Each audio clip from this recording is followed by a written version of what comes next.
भविष्य के आधार पर सब आज का निर्णय लेना चाहते हैं। भविष्य में सुख मिले, भविष्य सुरक्षित हो, ऐसे निर्णय आज लेने का प्रयत्न रहता है सबका। आप अपने जीवन को देखिए, क्या आपके अधिकतर निर्णय के पीछे भविष्य का विचार नहीं होता? और हो भी क्यों ना, अपने जीवन को सरल और सुखमय बनाने का प्रयत्न करने का अधिकार सबका है। पर भविष्य तो कोई नहीं जानता, केवल कल्पना ही की जा सकती है। तो जीवन के सारे महत्वपूर्ण निर्णय कल्पनाओं के आधार पर ही करते हैं हम। क्या निर्णय करने का कोई तीसरा मार्ग हो सकता है? विचार कीजिए। सारे सुखों का आधार धर्म है, और वो धर्म मनुष्य के हृदय में बसता है। तो प्रत्येक निर्णय से पूर्व स्वयं अपने हृदय से प्रश्न अवश्य पूछ लेना कि ये निर्णय स्वार्थ से जन्मा है या धर्म से। क्या इतना पर्याप्त नहीं? भविष्य के बदले धर्म का विचार करने से क्या भविष्य अधिक सुखपूर्ण नहीं होगा? स्वयं विचार कीजिए।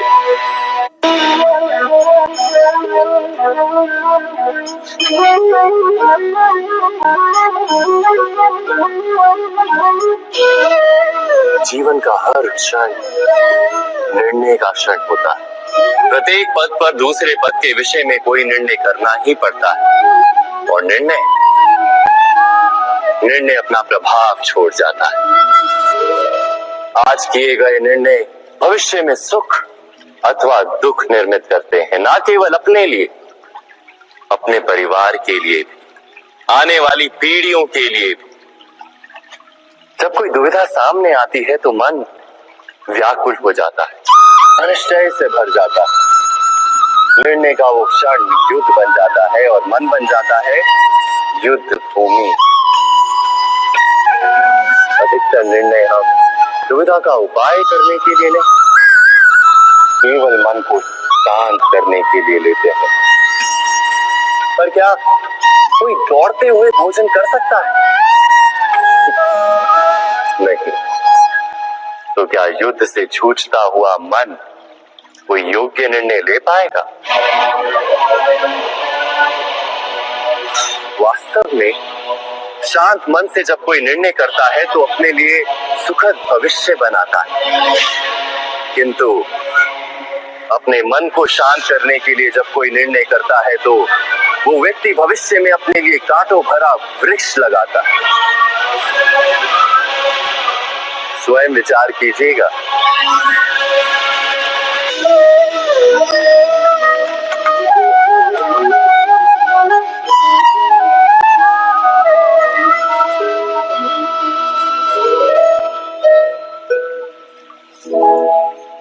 निर्णय के क्षण में हम सदा किसी अन्य के सुझाव, सूचना, मंत्रणा या परामर्श को आधार बनाते हैं, और हमारे भविष्य का आधार हमारे आज दिए गए निर्णय के ऊपर होता है। तो क्या हमारा भविष्य किसी अन्य के परामर्श, किसी अन्य के सुझाव का फल है? क्या हमारा संपूर्ण जीवन किसी अन्य की बुद्धि का परिणाम? क्या हमने कभी विचार किया है? सबका अनुभव है कि भिन्न भिन्न लोग एक ही स्थिति में भिन्न भिन्न परामर्श देते हैं। मंदिर में खड़ा भक्त कहता है कि दान करना चाहिए, और चोर कहता है यदि अवसर मिले तो इस मूर्ति के श्रृंगार चुरा।